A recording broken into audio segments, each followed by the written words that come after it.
मित्रांनो, आज आपण पाहणार आहे 156.3 CRPC.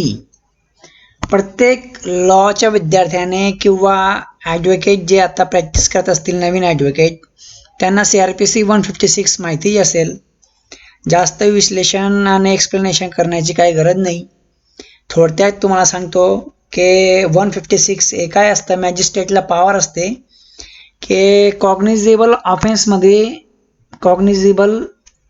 ऑफेन्समध्ये जर पोलीस इन्व्हेस्टिगेशन करत नसतील तर मग मॅजिस्ट्रेटला पॉवर दिलेला आहे CRPC 156.3 ने. मॅजिस्ट्रेट या पोलीस इन्स्पेक्टरला डायरेक्शन देऊ शकतात, रिपोर्ट मागवू शकतात आणि फीडबॅक घेऊ शकतात. कुठल्या ऑफेन्समध्ये?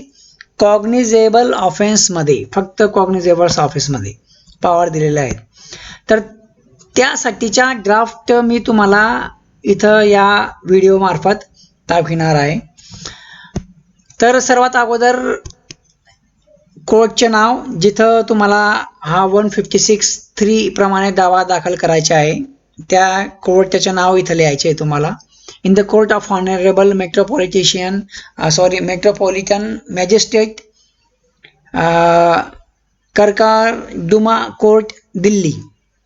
ॲप्लिकेशन नंबर ब्लँक असू द्या इथं, आणि जे काय तुमचं वर्ष असेल ते वर्ष इथं लिहायचे आहे. त्यानंतर मग in the matter of state versus unknown.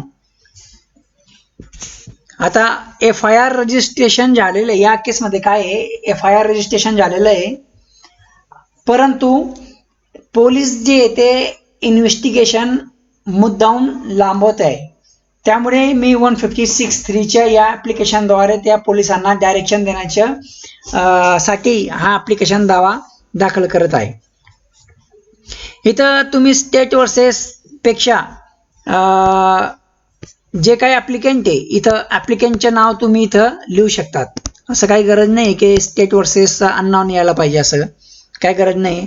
Unknown म्हणजे जे पर्सन्स विरुद्ध तुम्ही FIR दाखल केले असतील, ज्या व्यक्तीने, ते इथं नावं लिहायचे आहेत. Application under section 156.3 of the CRPC code 1973 for monitoring of investigation in FIR number. जे काही FIR नंबर असेल त्या FIR number under section 379 IPC PS Farsh Bazar Delhi and on behalf of the complainant.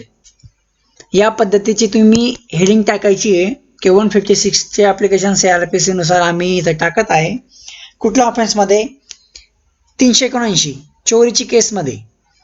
PS Farsh Bazar Delhi for and on behalf of the कंप्लेनंटच्या बिहाफमध्ये. Most respectfully showeth that the above mentioned FIR was registered at police station फर्श बाजार 15/9/2017 ला registration झालेलं आहे. त्यानंतर मग second number द्यायचे आहे, that the right to fair, effective and speedy investigation is backbone of the rule of law guaranteed under Article 21 of the Constitution of India. म्हणजे फेअर, इफेक्टिव्ह आणि स्पीडी इन्व्हेस्टिगेशन जे ते आपलं एक पाठीच्या कानासारखं आहे. आणि इन्श्रीन इन द आर्टिकल 21 मध्ये आपण कॉन्स्टिट्यूशनने आपल्याला तो अधिकार दिलेला आहे की कुठल्याही इन्व्हेस्टिगेशन ते फेअर म्हणजे झाला पाहिजे, इफेक्टिव्ह आणि स्पीडी झाला पाहिजे.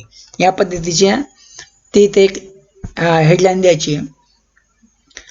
त्यानंतर 3 नंबरमध्ये that it has been more than 2 months since the FIR got registered and in fact no investigation has actually been started by the investigation officer. आता मग दॅट इज इथं इन्व्हेस्टिगेशन ऑफिसरचे नाव लिहायचे, XYZ जे काय नाव असेल ते इन्व्हेस्टिगेशन ऑफिसरचं, आणि जे काही त्याचे पद असेल ते इथं लिहायचे. आपण की 2 महिने झाले FIR रजिस्टर करण्यापासून अजूनपर्यंत ते इन्व्हेस्टिगेशन या ऑफिसरने चालू केलेलं नाही, त्यामुळे ते लाईन आपण इथे लिहायची. 4th नंबरमध्ये that the investigation must be fair and effective and must proceed in the right direction consonance with the ingredients of the offense. Proper and fair investigation on the part of inspector officer is the backbone of the rule of law. The investigation cannot be haphazard or unmethodical. आता मी ते सांगितलं की तो आपल्याला article 21 मध्ये जे काही investigation आहे म्हणजे आर्टिकल 21 नेमकं काय आहे. कुठलाही जो व्यक्ती आहे म्हणजे no person can be deprive of his life or personal liberty except according to due procedure of establish by law. ते आर्टिकल 21 असं म्हणतं ना, बरोबर की नाही. मग प्रत्येकाला जे काही अधिकार दिलेले आहे त्या अधिकारच्या प्रॉपर वेने इन्व्हेस्टिगेशन म्हणजे त्या पोलीस ऑफिसरने करायला पाहिजे. इथं एक थोडंसं जजला आपण सहानुभूती आपण दाखवायची की आपल्याला असं कॉन्स्टिट्यूशन आपल्याला या पद्धतीचे अधिकार देते. त्यामुळे 5 नंबरमध्ये that the direction for monitoring of the investigation can be issue where there has been complete failure of justice, and in the present case inspector officer has been found to have not performed the role in the manner it was expected to do. आणि मला असं वाटत आहे की जे 2 महिन्यापासून आम्ही FIR दर्ज इथं दिलेली आहे त्या FIR वरती इन्स्पेक्टर ऑफिसर जो आहे तो पर्टिक्युलर ते त्या पद्धतीने काम करत नाही ज्या पद्धतीने त्याने काम करायला पाहिजे.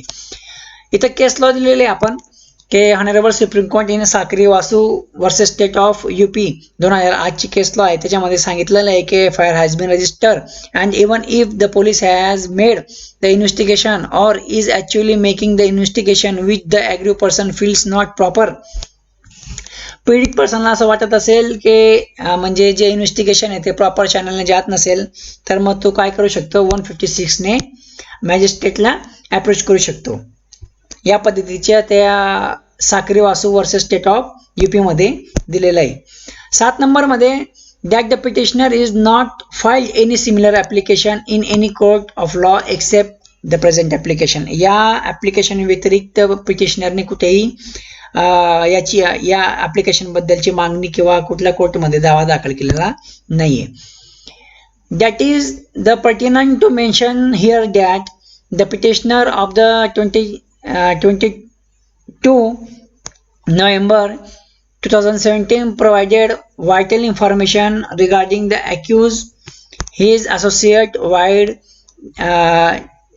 DD number जे काही नंबर असेल तो something in which petitioner specifically mentioned about the evidence that petitioner had collected which convey clear intention of the accused persons to cheat and extort money from the petitioner, but still investigation officer acting in negligent manner and do not bother to put out the truth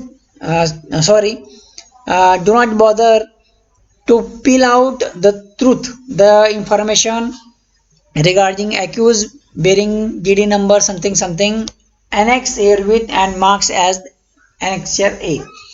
तर ॲनेक्चर ए मध्ये जे काही तुमचे proof असेल इन्फॉर्मेशनची जे काही evidence असेल ते आपण या दाव्यासोबत अटॅचमेंट केलेलं आहे. कारण काय आहे ते जे इन्व्हेस्टिगेशन ऑफिसर आहे जे काही सत्यता या केसमध्ये आहे ते बाहेर येऊ देत नाही त्यासाठी आपण ते हे वाक्य आपण इथं लिहिलेलं आहे. त्यानंतर प्रेयर करायची आहे महाशय कोर्टाला. It is therefore most respectfully pray that keeping in the view of the fact and circumstances as mentioned above. ज्या आपण केसमध्ये जे काय फॅक्ट्स अँड सर्कमस्टन्सेस लिहिलेलं आहे this honourable court may please to monitor the investigation of FIR. या FIR वरती आपण मॉनिटर करायचे आहे आणि कॉल द स्टेटस रिपोर्ट. सध्याचा जो काही स्टेटस रिपोर्ट असेल तो संबंधित आय ऑफिसरकडनं मागवायचे आहे. आणि any honourable court may think fit and proper in the interest of justice. जे काही डायरेक्शन महाशय कोर्टाला आवडेल ते या व्यतिरिक्त द्यायचे. त्यानंतर प्रे अकॉर्डिंगली कंप्लेंट यायचे इथं थ्रू हिच ॲडव्होकेट. तारीख लिहायची आहे, ठिकाण लिहायचे आहे. त्यानंतर मग याच्यामध्ये आपल्याला ॲफिडेविट द्यायचे आहे. ॲफिडेविटमध्ये सेम पर्सन XYZ जे काही त्याचे नाव असेल ते रेसिडेन्स ऑफ त्याचे पत्ता इथे लिहायचे आहे. एज जे काय असेल ते आणि ती जी आपली कंप्लेंट आहे ते कंप्लेंट इथं कॉपी पेस्ट करायची आहे फक्त सोडून. त्यानंतर मग त्याची साक्षीदारची जी काही ॲफिडेविट करणाराची इथं सिग्नेचर घ्यायची. तर मित्रांनो हे होतं 156 चे डायरेक्शन महाशय कोर्टाकडनं PI ला देण्यासाठीच्या हा ॲप्लिकेशन आपण इथं बनवलेला, म्हणजे हा ॲप्लिकेशन आणि त्याचा व्हिडिओ मी इथं बनवलेला होता. व्हिडिओ जर आवडला असेल तर लाईक जरूर करा, आवडला नसेल तर डिसलाईकही जरूर करा आणि सबस्क्राईब करायचं विसरू नका. धन्यवाद.